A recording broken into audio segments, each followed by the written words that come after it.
캄보디아에서 살거나 캄보디아를 처음으로 방문한 한국인들이 가장 놀라는 건 다름 아닌 캄보디아에서 한국의 유명 은행들을 모두 볼 수 있다는 것입니다. KB국민은행부터 신한은행, 우리은행, NH농협은행이 있는 것도 놀라운데 지방 전통의 은행들인 JB전북은행, DGB대구은행까지 진출해 있어 많은 사람들이 놀라죠. 그럼 대체 왜 캄보디아에는 한국의 은행들이 줄지어 있는 것일까요? 오늘은 이에 대해 자세히 알아보겠습니다. 캄보디아는 21세기가 들어서기 직전까지 라오스, 미얀마와 함께 동남아 하위권의 최빈국으로 꼽혔습니다. 1987년 당시 1인당 GDP가 18달러밖에 하지 않았는데요.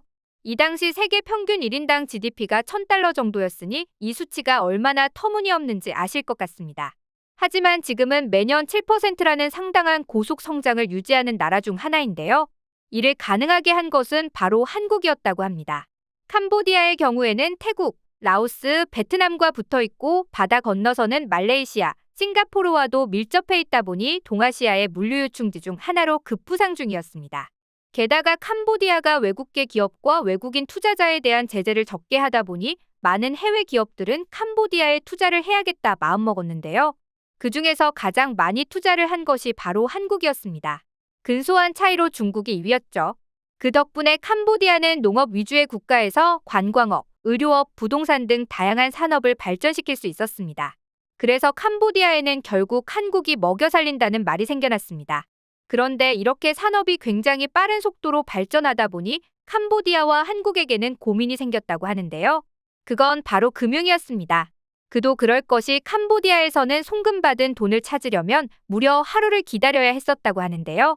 송금은 말할 것도 없고 직원 얼굴 한번 보지도 않고 몇 번의 클릭만으로 대출까지 나오는 이 시대에 계좌이체가 하루나 걸린다니 21세기에 이 얼마나 답답한 일인가 싶습니다. 왜 그런가 하니 캄보디아에서는 실시간 계좌이체가 안 됐기 때문인데요. 우리에겐 너무나 당연한 일이 캄보디아에서는 굉장히 신세계인 일이었던 것이죠. 왜냐하면 그동안 캄보디아에서는 은행 간의 교류가 없었기 때문인데요. 실시간으로 금융거래를 하기 위해서는 각 은행 간의 공동망이 꼭 있어야 합니다. 이런 문제를 인지한 캄보디아는 어떻게 할까 고민하다가 눈을 돌려 한국이라는 나라를 발견하게 됩니다. 그도 그럴 것이 한국의 금융은 세계에서도 알아주는데요. 외국인들이 한국을 방문하면 꼭 놀라는 것이 한국의 은행 시스템이라고 합니다. 은행 어플을 통해 카드를 소지하고 있지 않아도 현금을 출금할 수도 있고 송금을 했을 때 바로 확인할 수 있는 것도 외국인들에게는 너무나 신기한 일이라고 합니다. 영국의 경우에도 송금을 완료하는데 3에서 5일이 걸리기 때문인데요. 그뿐만 아니라 생체 정보만으로 ATM 기기를 이용할 수 있는 것도 굉장히 신기해한다고 합니다. 손바닥이나 손가락의 정맥 등 생체 정보만으로 ATM을 이용할 수 있는 것인데요. 이제는 통장이나 신분증 없이 생체 인증만으로 ATM뿐만 아니라 은행 창구에서도 사용이 가능하다고 합니다. 그리고 온갖 페이 시스템을 이용해 카드조차 스마트폰에 넣어 이용하고 있죠. 이렇게 한국의 금융 시스템이 너무 잘 되어 있다 보니 반대로 한국인들이 해외에 나가서 스마트폰 하나로 다 처리될 줄 알았다가 낭패를 보는 경우도 많습니다. 이런 걸 보면 한국은 참 편한 나라인데 우리가 그 사실을 모르고 불만 속에서 살고 있는 것만 같습니다. 아무튼 그래서 캄보디아는 한국과 국가지급 결제 시스템 구축에 관한 협약을 맺으며 금융체계를 잡아나가기 시작했는데요. 2017년 시작한 사업은 빨리빨리 한국인답게 무려 2년 만에 마무리가 되었고 돈을 인출하는 데에만 하루가 걸렸던 캄보디아는 한국처럼 실시간 송금 서비스를 이용할 수 있게 되었죠. 단순히 송금을 실시간으로 할 수 있는 게 왜 되게 별거 아닌 일 아냐 라고 생각하신다면 큰 오산입니다. 왜냐하면 이 실시간 송금이 가능해지면 QR코드로 물건을 결제하고 돈을 송금할 수 있습니다. 그 외에도 주식도 할 수 있고 가상계좌, 텔레뱅킹, 에스크로 등등 여러 가지 일을 할 수 있죠. 이런 한국의 실시간 계좌이체 시스템은 다른 나라와 비교해봤을 때 그 장점이 두드러집니다. 프랑스의 경우에도 계좌이체를 위해 걸쳐야 하는 절차가 복잡해 대개 최소한 하루 이상이 소요되죠. 그리고 이체 전받을 사람의 계좌 정보를 은행 앱이나 사이트 개인 페이지를 통해 송금 대상 내역에 추가하는 것에 하루, 추가 완료 후 이체를 실행하고 그것을 처리하는 데에만 또 하루 정도 걸리죠. 한국에서 현금을 깜빡하고 들고 나오지 못했을 때 사장님에게 계좌이체 할게요 라는 풍경은 프랑스에서 절대 볼 수 없는 것입니다. 그래서 캄보디아는 한국을 선택한 것인데요. 한국의 시스템을 도입한 캄보디아는 이제 프랑스, 영국보다도 금융 시스템이 앞서 나가고 있는 것입니다. 처음에는 캄보디아의 IT 수준이 너무 낮아 한국의 시스템을 도입했다고 해도 바로 따라올 수 있을까 싶었는데요. 다행히 캄보디아는 모두의 편견을 뒤집고 금융의 불모지에서 IT 테크 기회의 땅으로 바뀌었습니다. 결제 시스템이 도입되자마자 모바일 결제 시장이 급속도로 커졌는데요. 그 이후에는 캄보디아는 경제활동 인구가 많고 금융 시스템만 도입되지 않았을 뿐 휴대폰 보유 비율이 무려 118%에 이르렀기 때문인데요. 이제 경제활동 대부분이 모바일로 이루어지기 시작하면서 2019년 모바일 결제 시장 규모만 약 2조 5천억 원을 달성하기에 이르렀다고 합니다.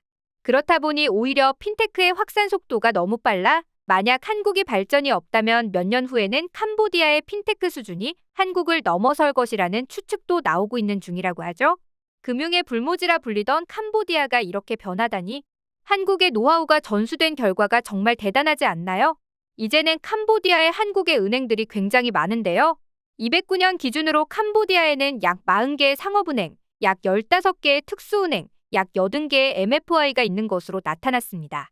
실제로 캄보디아를 방문해보면 한국 은행들이 한 집 건너 한 집이라고 느껴질 정도로 눈에 많이 띈다는데요. 캄보디아의 은행 성장은 마치 한국의 고도 성장의 대표적 상징물인 경부고속도로를 개통한 것과 비슷한 느낌이라고 하죠. 은행들 하나하나 수익성을 다 파악하지는 못했지만 2019년 기준으로 주요 은행의 순이익은 PPCB는 207억 원, 우리파이낸스는 201억 원, DGB특수은행은 114억 원, 신한은행은 63억 원, KB캄보디아는 28억 원, NH파이낸스는 진출한 지 2년 만에 14억 등 대부분의 은행이 큰 폭의 순이익을 내고 있다는데요. 순이익을 보시면 굉장히 고수익을 내고 있다는 사실을 알게 되는데요. 이런 이유로 수많은 해외 은행들이 캄보디아로 진출하고자 하는 마음을 먹는 것입니다. 하지만 한국처럼 성과를 잘 내는 은행은 없다는데요. 특히 우리은행 같은 경우에는 캄보디아에서 5대 은행이 되었다고 합니다. 캄보디아 국민의 은행 이용이 점점 활발해짐과 동시에 한국의 우리은행을 많이 이용하면서 지난해 당기순이익 598억 원으로 22.8%나 증가했다는데요. 무려 캄보디아 국립은행을 넘긴 순이라서 수많은 사람들의 놀라움을 자아내고 있습니다. 이런 성과는 10년간 우리은행이 꾸준히 브랜딩을 하며 얻은 결과라고 하는데요. 그뿐만 아니라 신한은행의 경우에는 현지 진출 한국계 금융회사 중 처음으로 디지털 혁신 성과를 인정받을 정도였다고 합니다. 더욱 좋은 것은 이렇게 한국의 금융이 캄보디아를 장악하기 시작하면서 캄보디아 사람들은 알게 모르게 한국의 것은 다 좋다라는 인식이 깔리고 있다는데요.